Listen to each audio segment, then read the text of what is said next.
This video is going to show you how to do the French braid, the double French braid style that we use it on stage. You're going to want to start with your hair nicely brushed out.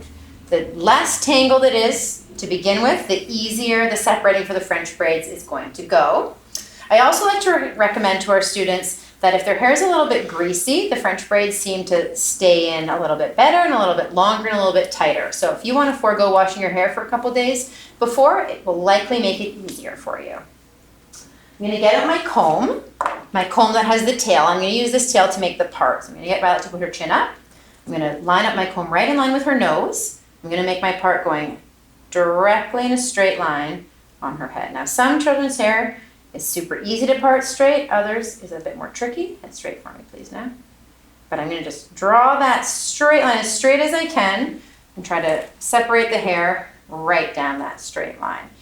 Got a bit of a curve here, so I'm going to just go back and try to adjust.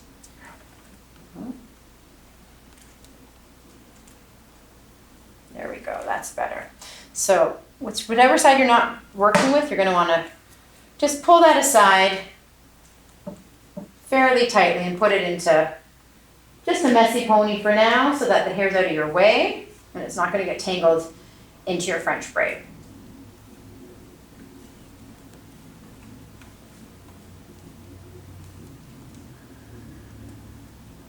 There we go. So sit up nice and tall for me.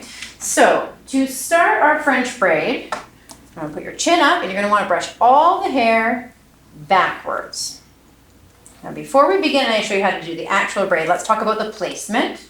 We want the braid to start as close to the front as it can, and it wants to go in a straight line down towards the back following the part. So our goal is to have our braid be about 2 to 3 finger widths away from the part the entire way backwards. It can be pretty easy to start having it loop around this way down towards the ear, but ours want to go straight back. Okay. Chin up.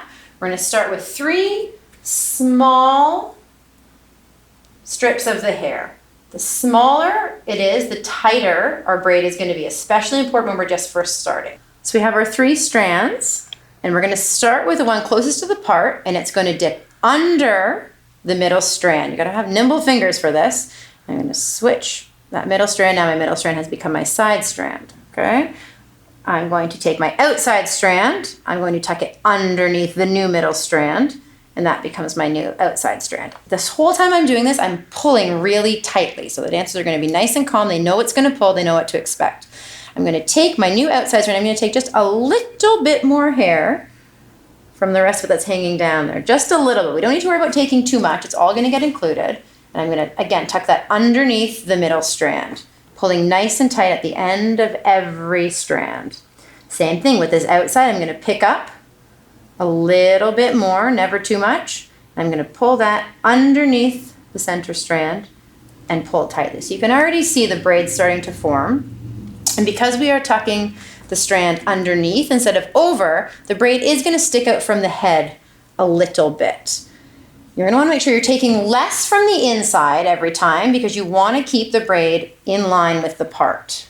And I find it helps to kind of separate the strands every couple of braids to make sure that they're still separate. I'm going to take more from the front. Again, a bigger piece because I'm taking from the front. I'm going to pull it back underneath the middle piece and pull it tight.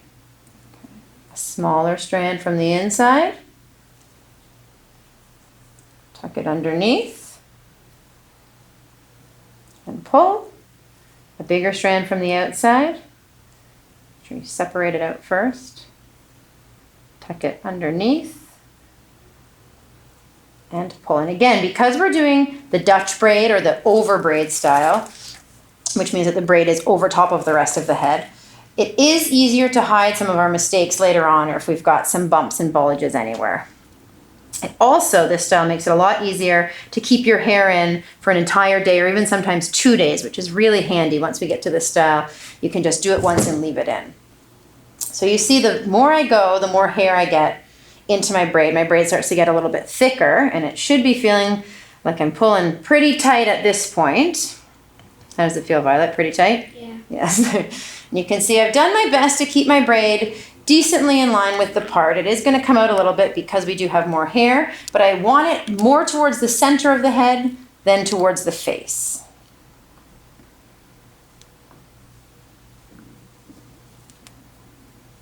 Making sure we get all the little bits by the ear there.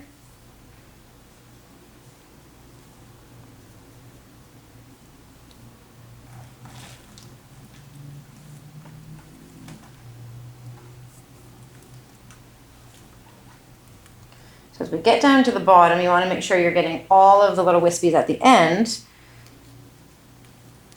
right at the back of her hairline.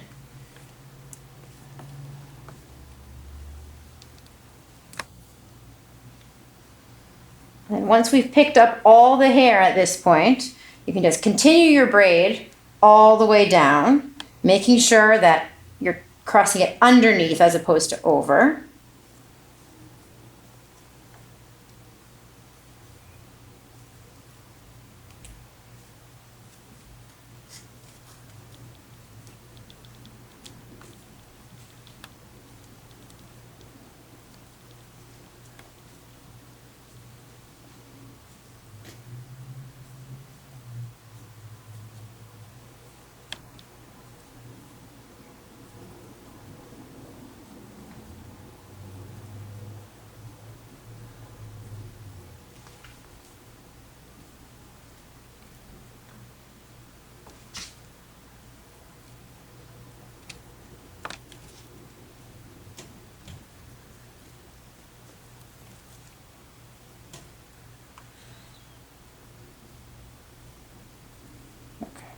So once you've braided down about as far as you can go, you're going to put your elastic in. Again, you're going to want to use either one of those little clear elastics or a small elastic that matches the color of your child's hair.